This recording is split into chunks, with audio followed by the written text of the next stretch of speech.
महत्त्वाच्या बातम्या. प्रायोजक पुष्कराज रागी डिलाइट्स, महाराष्ट्राचं लाडकं आणि नंबर 1 नाचणी सत्व.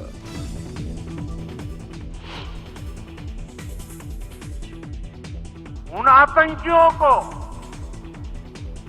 उनकी कल्पना से भी बड़ी सजा मिलेगी. कल्पनाही केली नसेल असा धडा दहशतवाद्यांना शिकवणार पंतप्रधान नरेंद्र मोदींचा पहलगाम मधील दहशतवादी हल्ल्यावरून पाकला इशारा.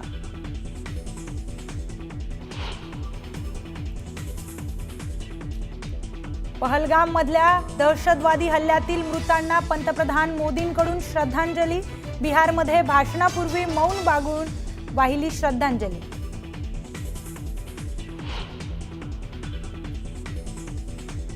शिवसेना उभाठा सर्वपक्षीय बैठकीला गैरहजर राहणार. हल्ल्याचा प्रतिकार करण्यासाठी केंद्र सरकार जो निर्णय घेईल त्याला आमचा पाठिंबा असेल, खासदार अरविंद सावंतांची माहिती. पहलगाम मधील हल्ल्यानंतर केंद्र सरकार ॲक्शन मोडवर. सुरक्षाही वाढवली. किश्तवाड जिल्ह्यात जवानांकडून सर्च ऑपरेशन सुरू. काही दहशतवादी परिसरात लपल्याची माहिती.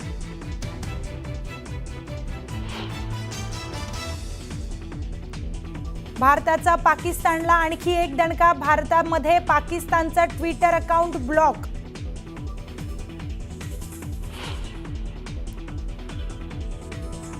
पहलगाम हल्ल्याचा आणि आपला काही संबंध नाही. पहलगाम हल्ल्याला मी जबाबदार नाही.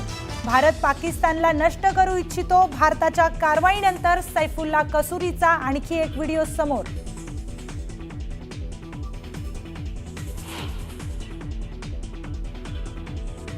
डोळा देखत आमच्या घरातले कर्ते पुरुष मारले गेले. आम्ही काही करू शकलो नाही. माने जोशी लेले कुटुंबियांनी सांगितली हल्ल्याची आपबीती. बसला होता, त्याला बोलवून घेतलं. आजन पडतंय क्या, बोलतंय क्या कुछ. आम्ही त्याचा ऐकून पटापट टिकल्या काढून फेकल्या की आम्हाला मारायला नको म्हणून. आणि सगळे अल्लाह अकबर म्हणायला लागले. आम्ही टिकल्या काढून टाकल्या. आम्हाला अजान म्हणायला सांगितली. आम्ही ती पण म्हटली. तरीही आमच्या माणसांना मारलं. कौस्तुभ गणबोटेंच्या पत्नीने शरद पवारांसमोर सांगितली आपबीती.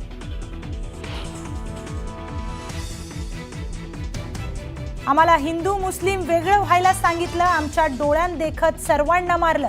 काय झालं विचारलं तर त्यांनी गोळी झाडली. न्यूज 18 लोकमतला मोने कुटुंबाची धक्कादायक माहिती.